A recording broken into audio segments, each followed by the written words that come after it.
One time a quarter is the minimum.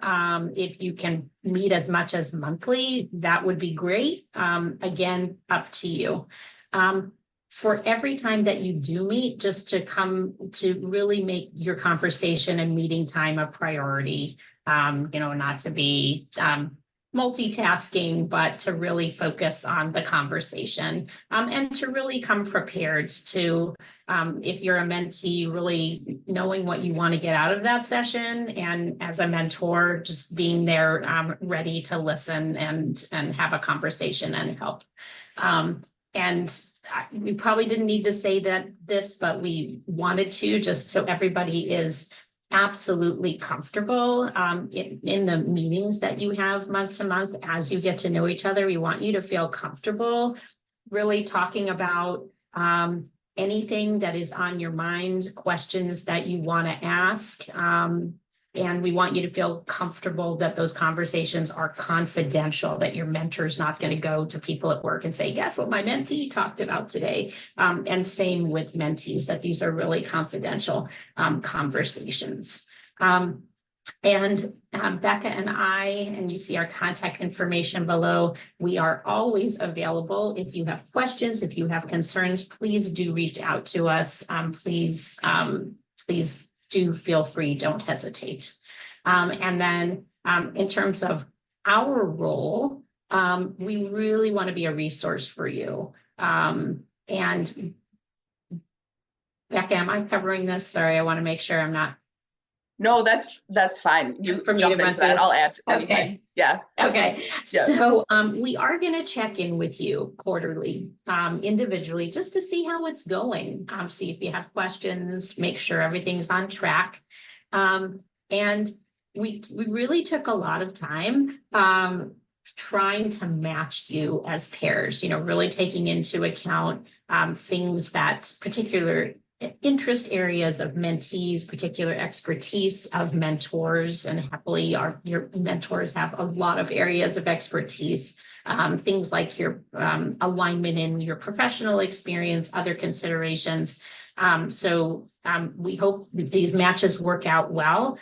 Once in a while, they don't click, and that's okay. If that is the case, if after a few meetings, you find that really it's not clicking, please don't hesitate to reach out and to either Becca or to me, and talk with us confidentially. And that's both for mentors and mentees. And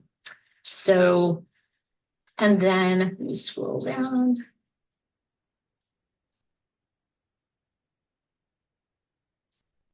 So a little preview of what we're going to do at the end of this meeting. We're going to send you into breakout rooms, just so, as Becca said, you can introduce yourselves to each other, exchange your contact information, hopefully set your first meeting date right now while you're in the Zoom meeting room with each other, because that's scheduling is such a difficult thing to do.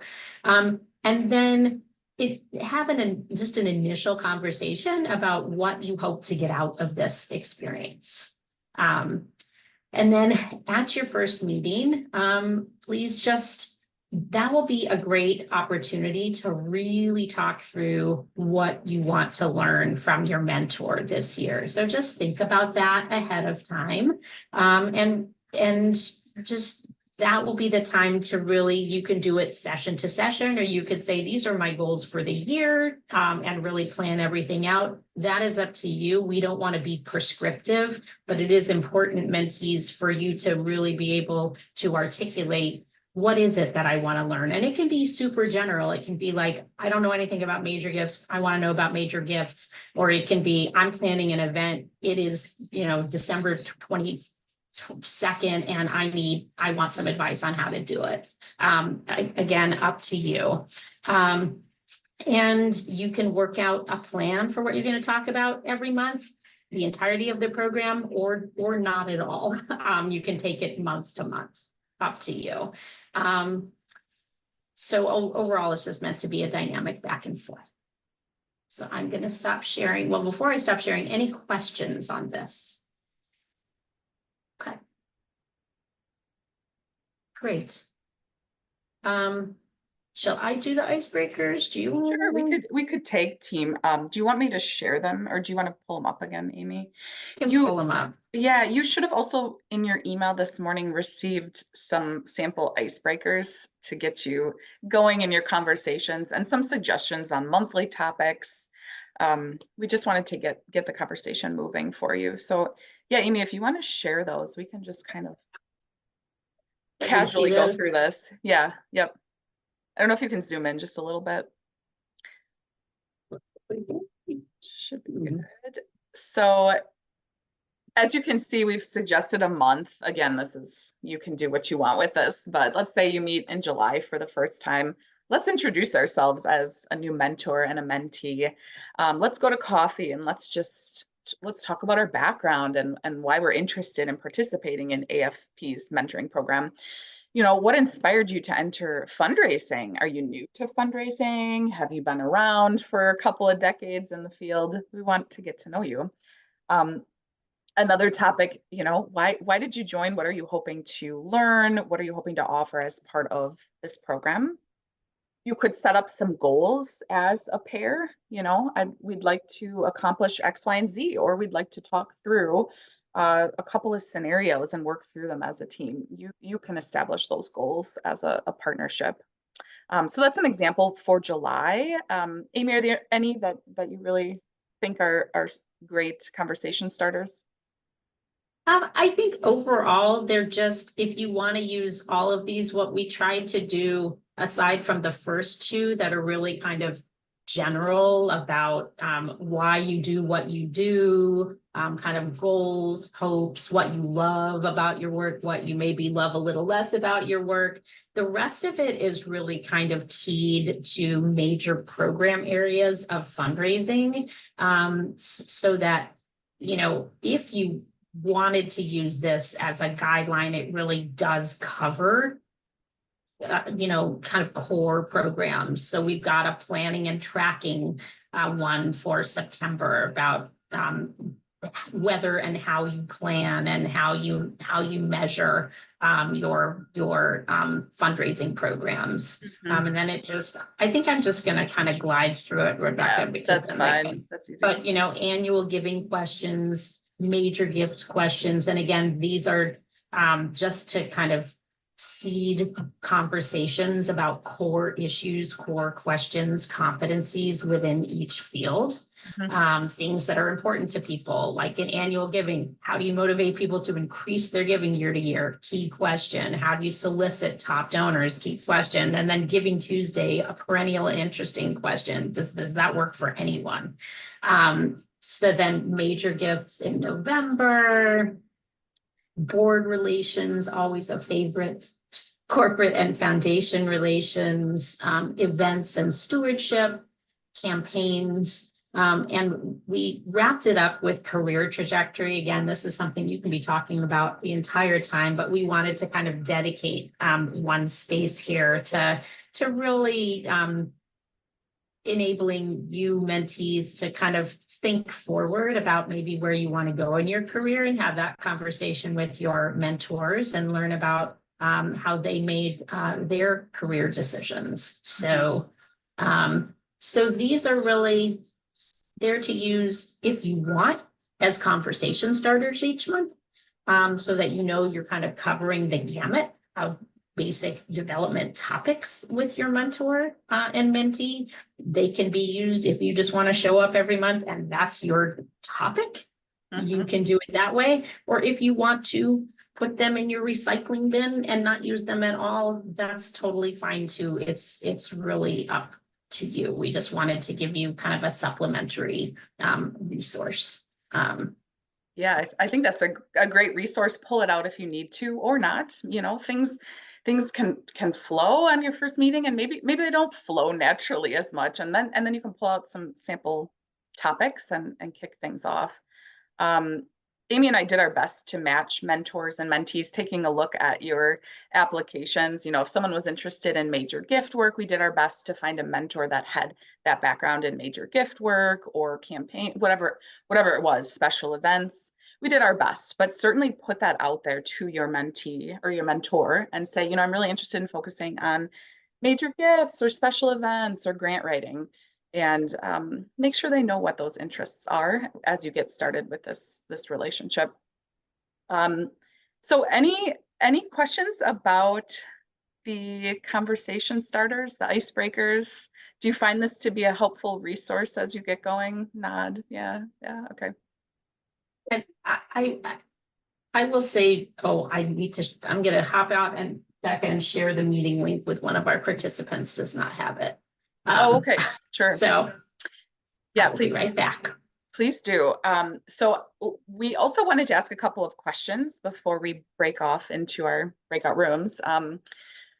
We are curious to know if, as co-chairs of the mentoring program, would it be helpful to all of you if we plan a couple of, maybe it's a social opportunity for our pairs throughout the year, or it's a special education session that brings together mentors and mentees specifically to come and learn. We thought that would be fun. Maybe it's, I don't want to say happy hour, but it's, grab coffee together. We can come together as a larger team, talk about a topic, and then you break off into smaller groups. Or yeah, it's happy hour. It's learning about major gifts together, whatever it is. We're curious to know if that would be helpful for this group. Certainly we encourage you to meet your mentor or your mentee at our existing education sessions, but Amy and I were happy to coordinate some exclusive events for the mentoring program participants if we think that would be of value. So please unmute yourself, give us your feedback on what might be helpful over the next 6 months or so in terms of programming, in terms of casual opportunities to get together. Please let us know. And we're not going to overwhelm you. We're thinking about maybe a couple of opportunities over the course of the program, but just cool. Yeah, please let us know what you're thinking. Good morning. This is Michael, and Amy. Michael. Thanks for the shout out earlier. It's a great pleasure to be back involved in this program. Before I comment on the question, I would like to just throw out one thing that I think is very helpful relative to the relationships that we're establishing. One of the things from experience, both here and another AFP chapter, is that I would encourage all the mentor and mentees to determine what level of frequency is going to feel comfortable, not only for meeting, but how often the mentee reaches out to the mentor, because that's an expectation that could be set in advance. So for example, some mentors have a lot of time and are able to respond to an email from a mentee asking, how should I write this letter? Or I've got this donor I'm working with and I don't know what to do. So in between the formalized sessions, there is a lot of informal connection. And I would just encourage to add that to the list, determine how often that feels comfortable so expectations are met and not missed. Mm-hmm. Just throw that out there. The other thing I would say, I really enjoyed the idea of having a special mentor-mentee session or a gathering. I think it allows for good continuity in the program and it builds momentum for the work that we're trying to accomplish together. So I applaud the effort, and I would look to maybe 2 times over the next 12 months would be comfortable for me. Okay. Thank you, Michael. And are you thinking social, educational? Both. Cool. A social educational opportunity. Okay. Together, all at once. Hey, okay. We'll socialize and learn. And it looks like Paris really loves the monthly discussion topics. Coordinated social events to bring us together into the program would be amazing. Field trips. Okay, that field trip would be awesome. What are you thinking? Field trip, Paris? Actually, the Chicago chapter actually does field trips, Paris. Actually, maybe you talk to, do you talk to somebody in the Chicago chapter, or? No, like, I literally, the idea literally just popped in my head. I don't know, like actually, it was not the Chicago chapter. It is the Development Leadership Consortium in Chicago. So different program. And they did a couple of field trips where they went to talk with funders in Chicago, which was super interesting. Yeah. So or Wisconsin Dells. Or Wisconsin Dells. I like that. I mean, that works for me. So I'm just gonna look in the chat here. Any other thoughts? So we don't want to Yeah, Sorry, we this- don't want to set up events, you know, if that is more of like an obligation or something that you don't feel that you have time to do, this is enough. But if it's something that overall you're interested in, maybe can we just ask you to raise, I think you're on a couple screens. I just say raise your electronic hand if you are interested in a get together, you know, above and beyond your mentor meetings. Nice. Okay, Okay, so that's a whole Yeah, bunch of people. for sure. That's a whole bunch of people. That's great. Okay, then we will plan something happily. And for those that it doesn't work for, that's fine too. yeah. Great. Totally flexible. I think also with the existing education sessions, don't be afraid to invite your mentee to come with you and sit with you. And, you know, maybe you're going to the September education session and you want to meet for coffee before that and then attend the session together, sit together. It's always comfortable to know someone when you attend AFP meetings. So please invite each other to go as a team. I think that's really beneficial. And that is a nice time since you will be together in the same room anyway for the session. If you want to get that coffee afterwards to have your mentoring meeting, that just works really well. Absolutely. yeah. So it looks like we've got a couple more minutes before we head out into some breakouts to do meet and greets with your mentor or your mentee. Does anyone have general questions about the program? We've quickly touched on icebreaker examples and the kind of the guidebook of the program. Take a look at your email to reference that information, but anything that's come up, anything that you're really curious to ask us today, please shout it out. We're happy to be a resource to you. So thanks, Andrea. I see the shout out that June's education session is going to be about the Giving USA Nice. data. And I was a panelist last year, which was super fun. It was a really good session. Yeah, that'll be great. So that could be a first potential place for you to meet and hang out a little bit. Cool. And then Lisa talks about the membership committee is also working on a few after hours socials. So Oh, excellent. looks Excellent. like Karis Thanks, is Lisa. eyeing that up there. So That's awesome. sounds fun. Yeah, thanks. Okay. Lisa. Any other questions?